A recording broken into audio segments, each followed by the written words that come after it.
मध्ये 80 जनालाई अस्ति सम्मान गरियो, त्यसमा पनि कति रहे।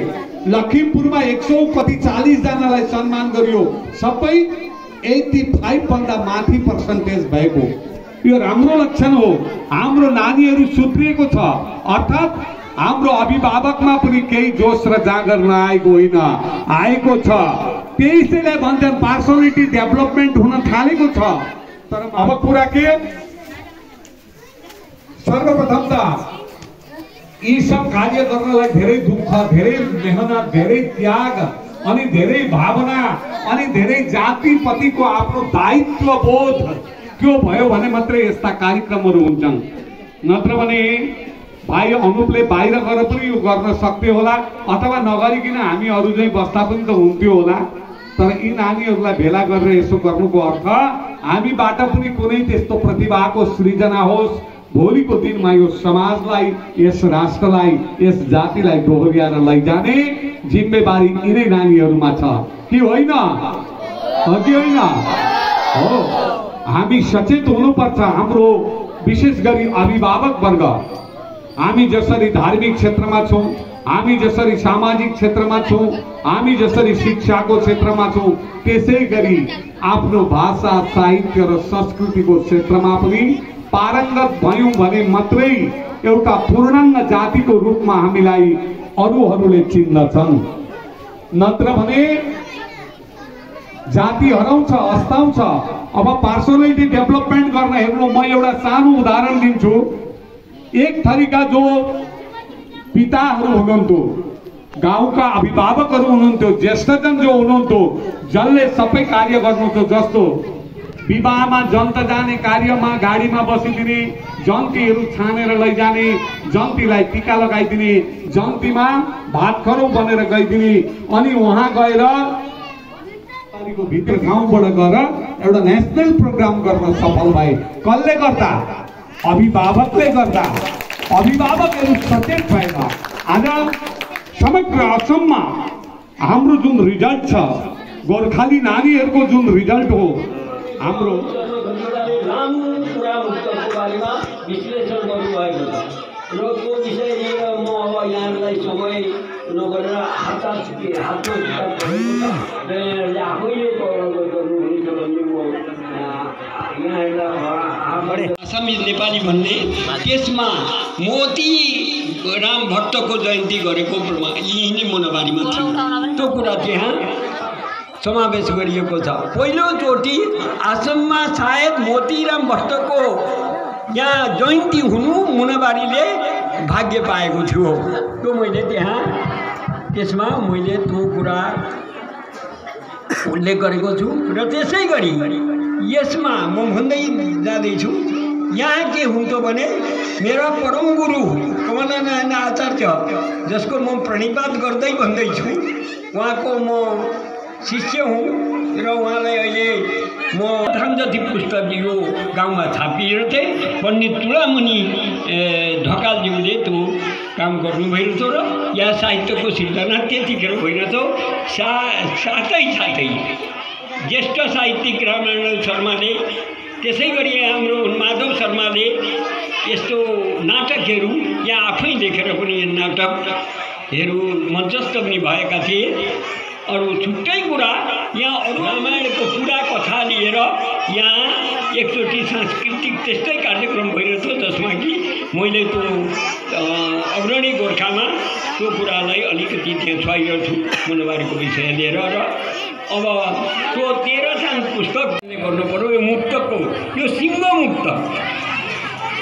मुक्तक अनुप शर्मा खतिवडाको उनी साहित्यिक भए, कवि भए, प्रबन्धकार पनि भए। अहिले सिङ्गो मुक्तक पहिलोचोटि आसामबाट निस्किने, अरू मुक्तक निस्के तर सबैका समावेश गरेर सङ्कलन निकालेको थियो। उनको यो चाहिँ प्रतीक्षा मुक्तक सङ्ग्रह सिङ्गो हो र उनको आफ्नो मौलिक हो।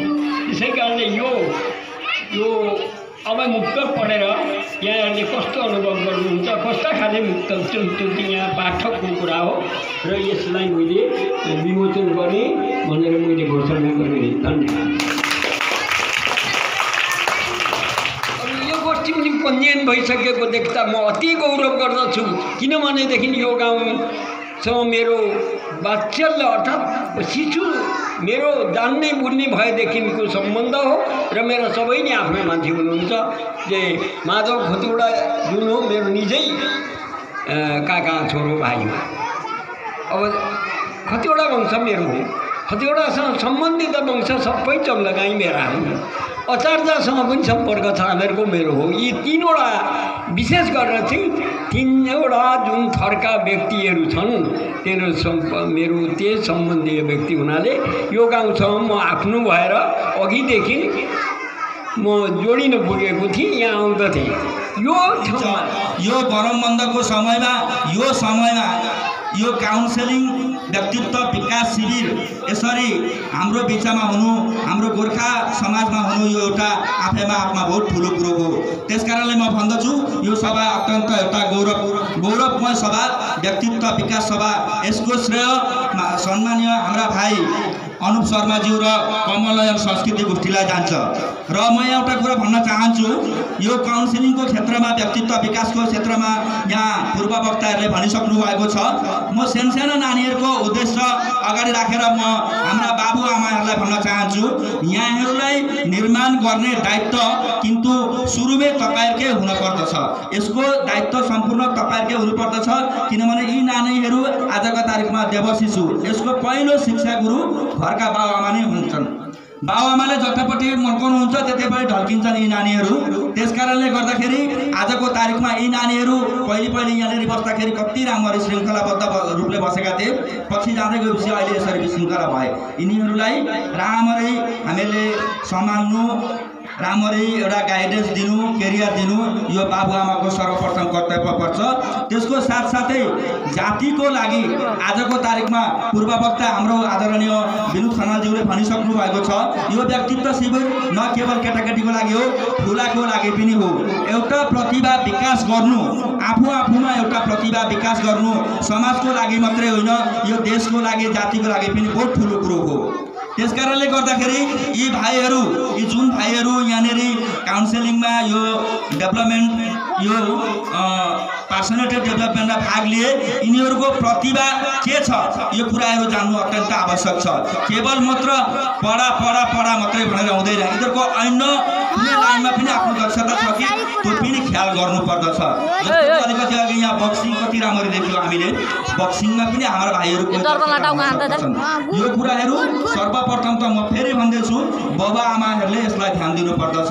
यहाँ सँगसँगै समाजको पनि दायित्व पर्दछ, जातिको पनि दायित्व पर्दछ, सङ्घ संस्थाहरूको पनि दायित्व पर्दछ। त्यसकारणले गर्दा हामी सङ्घ संस्थाहरूले भन्ने गरेका छौँ यो काउन्सिलिङ, यो पर्सनालिटी डेभलपमेन्ट काउन्सिलिङ यो अत्यन्त आवश्यक हो। अहिले हेर्दै जानुहोस् समाजमा हाम्रो गोर्खा जातमा यो काउन्सिलिङको प्रभाव बढ्दै गएको छ। काउन्सिलिङ हुनु जरुरी छ। अन्य जातहरू जसरी हाम्रो जात पनि बाँच्नु पर्दछ, अन्य जातको जसरी काउन्सिलिङ पर्सनालिटी डेभलपमेन्टमा अघि बढ्दै गएको छ, हाम्रो जातका केटाकेटी पनि अघि बढ्दै जानुपर्छ। असमको विभिन्न जनगोष्ठीमा जसरी उहाँहरूले प्रतिभा विकास गरेर आज ओलम्पिकमा होस्, सर्वभारतीय लेभलमा होस् उहाँहरू जानुभएको छ, हाम्रा केटाकेटीहरू पनि त्यसरी अघि बढ्नुपर्दछ। त्यसको लागि सानैदेखि नै मेहनत गर्नुपर्दछ, ठुलो हुँदाखेरि मेहनत गरेर हुँदैन। त्यसकारणले गर्दा हामी समाजको घरको शिक्षा गुरुहरूको दायित्व अत्यन्त कर्तव्य र ठुलो दायित्व बन्दछ। हामी यो कुरो ख्याल गर्छौँ कि गर्दैनौँ यो कुरो ख्याल गर्नुहोस् तपाईँहरूले। हाम्रो केटाकेटीहरूले सानसाना नानीहरूले विद्यालयमा पढेर आइसकेपछि घरमा आज नानी के पढिस्, कस्तो खालको पढिस्, आज टिचरले के भन्नुभयो, शिक्षकले के भन्नुभयो, के दायित्व दिनुभएको छ आज होमवर्क गरेर ल्याउनु भनेर भोलिको दिनमा यी कुराहरूको ख्याल गरिन्छ कि गरिँदैन यो पनि एउटा ठुलो कुरो हो। आफूमा कुरो सानो हो, यो भन्दाखेरि सानो कुरो, तर त्यसले पनि एउटा केटाकेटीलाई भविष्य एउटा सम्पद मानव सम्पद निर्माण हुनमा बहुत ठुलो भूमिका निभाउँदछ। त्यसकारणले हामी भन्दछौँ यो केरियर गाइडेन्स यो जुन अनुप भाइको विशेष गरी उद्योग कमलनयन संस्कृति गोष्ठीको यो विशेष गरी उद्योगमा जुन काउन्सिलिङ यहाँ आज अनुष्ठित भएर गयो। हामी सबै यहाँ हेर्नुहोस् डाइसमा यहाँ सनामधन्य व्यक्तिहरू 4 घण्टा 5 घण्टा 3 घण्टा लगाएर बसिराख्नु भएको छ। एउटा यो अतुलनीय एउटा सभा भएर गएको छ। अझै छन् कार्यसूचीहरू यसमा। त्यसकारणले हामी तपाईहरुलाई एउटै बिन्ती गर्दछौँ, हाम्रो समाज अघि बढ्नु पर्दछ। समाजको एउटा गाउँ अघि बढेर एउटा गाउँ पछि पर्यो भने हाम्रो जाति हाम्रो समाज अघि बढेको कहिल्यै हुँदैन। हाम्रो जाति अघि बढ्नुपर्छ भने मनबारी पनि अघि बढ्नुपर्छ, गोलिया पनि अघि बढ्नुपर्छ, कमलिया पनि अघि बढ्नुपर्छ, क्यारीपाल पनि अघि बढ्नुपर्छ, असमको कुना कुनामा अघि बढ्नुपर्दछ गाउँहरू। त्यसो भए हाम्रो जाति सर्वोच्च स्थानमा पुग्दछ, शिखरमा पुग्दछ। अघि अलिकति अघि विनोद खनालज्यूले जम्मै कुराहरू भनिसक्नु भएको छ। यो व्यक्तित्व विकास शिविर काउन्सिलिङ यो खालको अनुष्ठान गर्नु भने 1 हप्तामा पनि हाम्रो दायित्व र कर्तव्य हामी कसरी मानव सम्पद निर्माण हुन्छौँ यो कुराको व्याख्या गरेर सकिँदैन। यो 2-1 घण्टामा त कुरै छोडिदिनुहोस्। यहाँ मोटामोटी कुराहरू मूल कुराहरू दोहोऱ्याउरा कुराहरू छुवाएर मात्रै हामीहरूका सनामधन्य व्यक्तिहरूले आउनु भएको छ। त्यसकारणले म सम्माननीय यस भेटका जति पनि महानुभावहरू हुनुहुन्छ, दाजुभाइ दिदी बहिनी जम्मै विशेष गरी बालाखाहरूले त के बुझ्नु के भट्टा भन्ने कुराहरू आउलान् हो। म बाबु आमाहरूलाई चाहिँ तपाईहरुलाई बिन्ती गर्दछु, यी नानीहरूको आजको तारिकमा यी नानीहरूलाई हेरचाह गर्नु, यिनीहरूलाई अघि बढाउनु, यिनीहरूको एकदम सही दिशामा जानु बाबु आमाहरूको दायित्व बन्दछ। यसलाई तपाईहरुले राम्रो तरिकाले ख्याल गर्नुहोस्। म बेसी लामो भन्न चाहन्न। यहाँनेर अलिकति अघि आदरणीय टिकाराम उपाध्याय सरले एउटा पुस्तक विमोचन गर्नुभयो।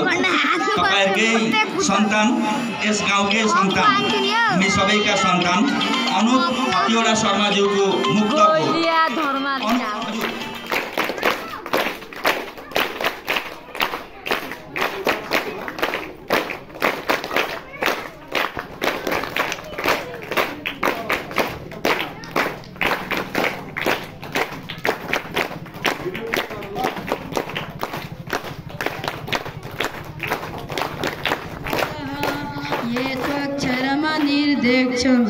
अव्यक्तं पर्युपासते सर्वत्र गमचिन्तं च कूटस्थमचलं ध्रुवं सन्नियमेन्द्रियं ग्रामं सर्वत्र समबुद्धयः ते प्राप्नुवन्ति मामेव सर्वभूतहिते रतः क्लेशोऽधिकतरस्तेषाम् अव्यक्तासक्तचेतसाम् अव्यक्ता हि गतिर्दुःखं देहवद्भिरवाप्यते ये तु सर्वाणि कर्माणि मयि सन्न्यस्य मत्परा अनन्येनैव योगेन माध्यायन्ति उपासते तेषामहं समुद्धर्ता मृत्युसंसारसागरात् भवामि न चिरात् पार्थ मय्यवेशितचेतसां मय्येव मन आधत्स्व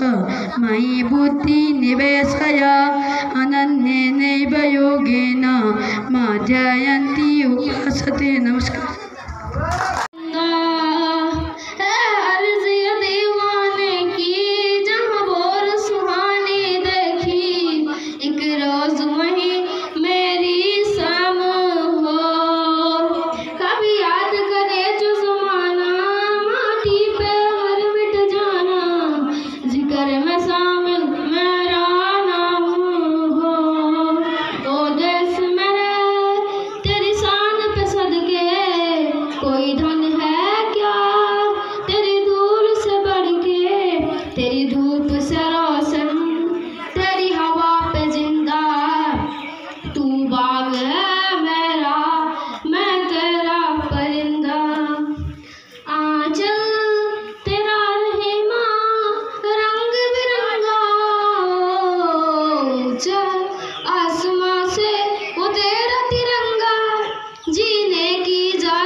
कोई धन है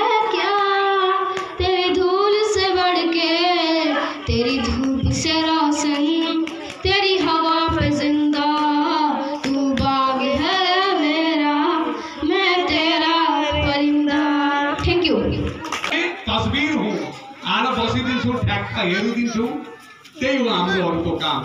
जसले गर्छ जसको के, जसले गर्छ रहर त्यसैको हिँड्छ गोठाको बहर। किन हामीले नबुझेको? यो नानीहरू यिनी हजुरहरूको यस्तै नानीबाटै त निस्केकी हो। सानी 5 वर्षकी नानी आध्याश्री, जसलाई म बिहान 3:30 बजी टक्कै उठ्थे। आउने बित्तिकै नौवारीको भित्र गाउँबाट गएर एउटा नेसनल प्रोग्राम गर्न सफल भए। कसले गर्दा? हाम्रो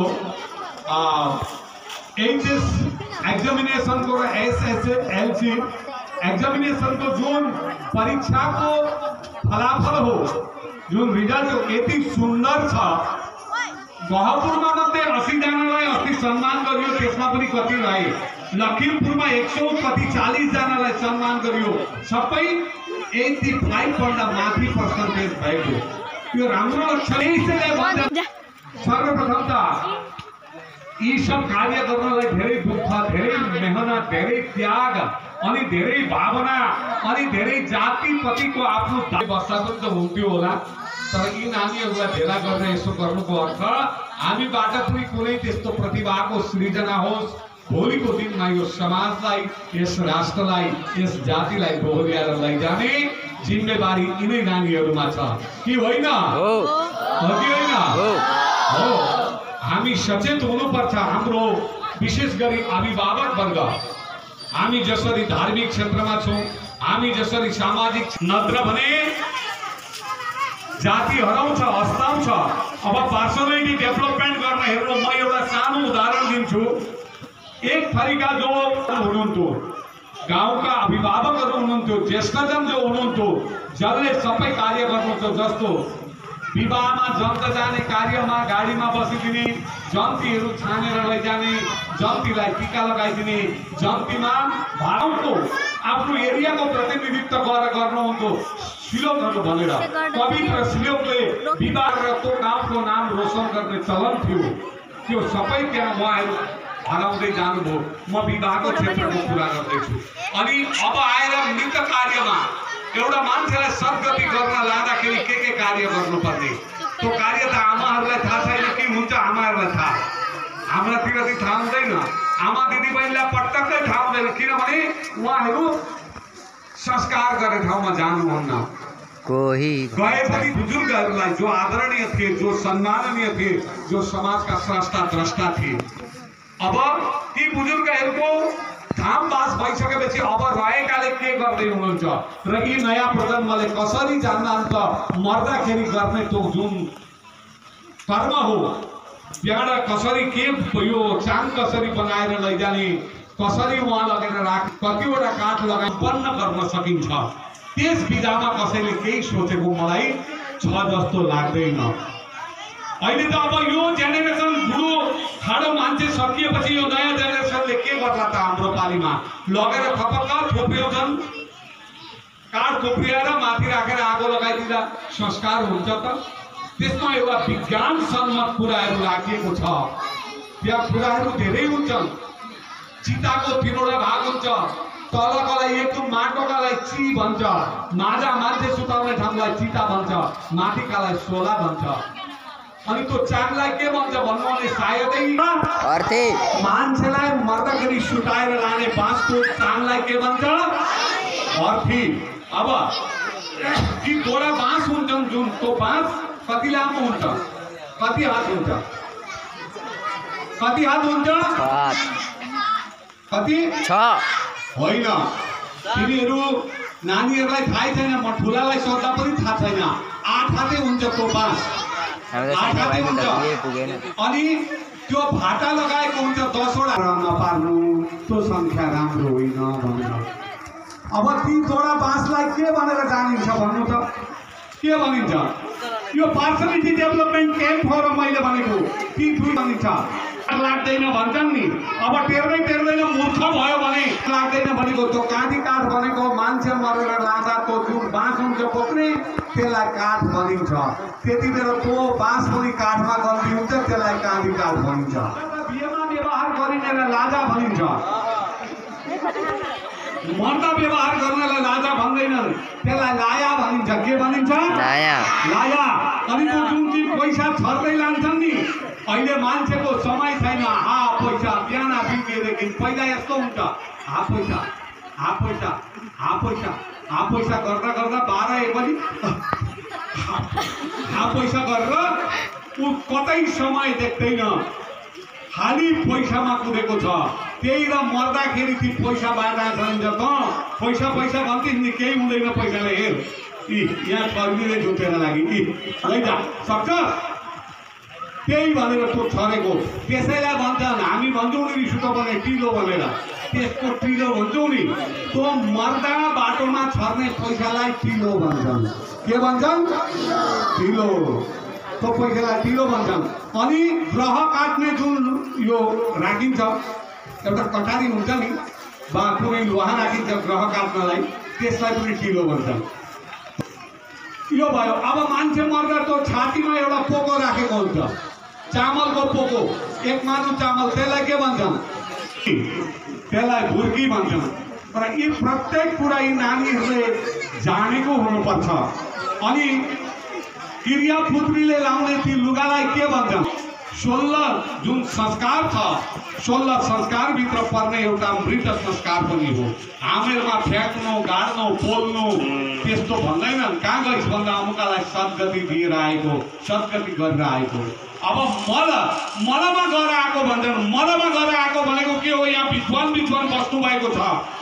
मलमा गएर आएको के हो? मल भनेको मलामी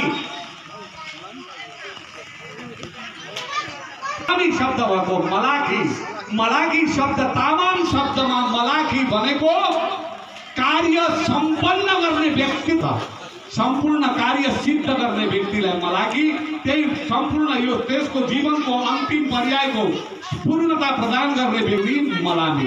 तो मलाखीबाट मलामी भएको मलाई त्यस्तो लाग्छ। अनि मल भनेको अन्तिम जुन रहेको, अन्तिम जुन चाहिँ त्यसको रहेको जुन के भन्छ त्यसलाई अन्तिम पराकाष्ठ हरामीको रूप दिने जो व्यक्तिहरू हुन् ती मलामी। यस्ता धेरै कुरा। अब किन छुनु हुँदैन, किन 13 दिन बारिएको, किन नुन खानु हुँदैन, किन तेल खानु हुँदैन? खानु भनेको त स्वच्छ र पवित्र हुन, भुइँमा सुत्नु भनेको आर्थिक चाहिन्छ। र गाउँका ज्येष्ठजनलाई सम्मान गर्ने, बडा चुपचाप लागेर कुराहरू सुन्ने, यी कार्यहरू हामीले गर्नु अत्यन्तै आवश्यक छ। र मात्रै हामीमा भएका कुराहरू के हुन्छ? हाम्रो व्यक्तित्वको, हाम्रो प्रतिभाको विकास हुन्छ। अब यसरी यो माथि किन बस्नु पर्यो, तल किन बसेको त?